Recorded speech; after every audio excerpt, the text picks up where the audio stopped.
ఒక ఎంపీ కుటుంబానికి దిక్కు లేదు అక్కడ. ఒక ఎంపీ కుటుంబాన్ని కిడ్నాప్ చేసి తీసుకెళ్ళిపోయి ఇప్పటి వరకు ఎవరిని అరెస్ట్ చేశారు సార్? ఏం చర్యలు తీసుకున్నారు వీకే గారు?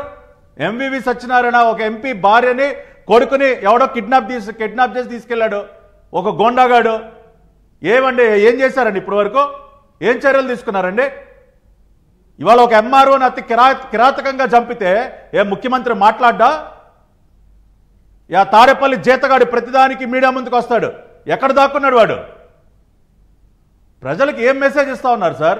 ఇవాళ ఎందుకు చనిపోవాలి రమణయ్య? నిజంగా మేము ఎంక్వైరీ చేస్తే he is a most honest and sincere officer.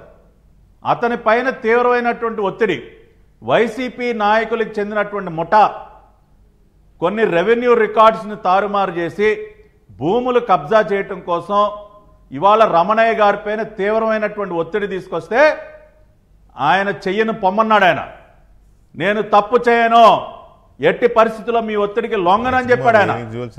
ఇవాళ మీరు ఆ ఫుటేజ్ ఒకసారి మీరు చూస్తే వీకే గారు, ఆయన చనిపోయే వరకు కూడా ఆయన గట్టిగా మాట్లాడుతూ ఉన్నాడు. వచ్చిన వాళ్ళకి హెచ్చరిస్తూ ఉన్నాడు, మీరు ఈ రకంగా నా ఇంటికి నన్ను బెదిరిస్తే నేనేమి లొంగనని చెప్పి ఎంత ధైర్యంగా మాట్లాడుతూ ఉన్నాడు సార్.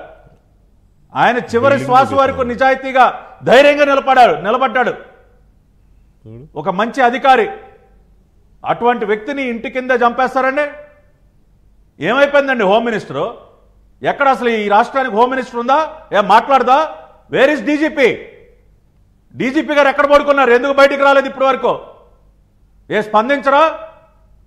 ఒక ఎంఆర్ఓని అంత కిరాతకంగా చంపేస్తే ఎవరికి ఏం పట్టదో, అసలు ఏమీ జరగనట్టే వ్యవహరిస్తా ఉన్నారు.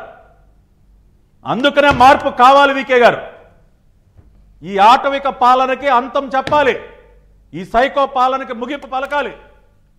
ఎంతమందిని పట్టణ పెట్టుకుంటారు సార్? నిన్నగాక మొన్న విజయనగరంలో ఒక పంచాయతీరాజ్ ఇంజనీర్ వల్లూరి రామకృష్ణ ఆయన ఆఫీసులను ఊరేసుకుని చచ్చిపోయాడు.